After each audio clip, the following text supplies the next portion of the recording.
Hello everyone and welcome back to another video. In today's video I'm going to show you how to fix purchased by a different Apple ID error in FaceApp. So that error in this app is very specific. It means the subscription exists but it was both under a different Apple ID than the one currently logged in. So FaceApp is actually working correctly. It's Apple blocking the mismatch. So actually guys, first you only just switch to the correct Apple ID and that's the real fix. So on your iPhone, you will need just to go to the settings or your phone's settings and then just tap on your name at the top. Okay, so now you will need to check the email at the top or enter your name.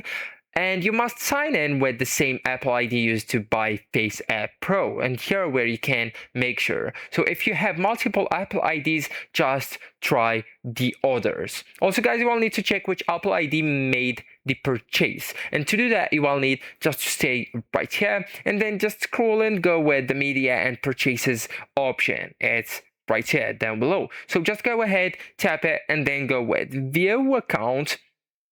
Second option, and you will be forwarded into the purchase history. Okay, so just look for the FaceApp purchase there. That Apple ID is the one you need.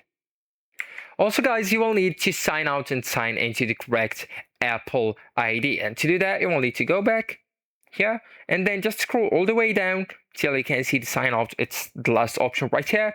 So just tap it and restart your iPhone and then just sign in with the correct Apple ID. Then just open the FaceApp and restore purchases. To do that, you will need to go and tap on the gear icon on the top left and then just go with restore purchases right here. And there you go. So actually guys, that's it. This is the end of the video. Thank you so much for watching and goodbye.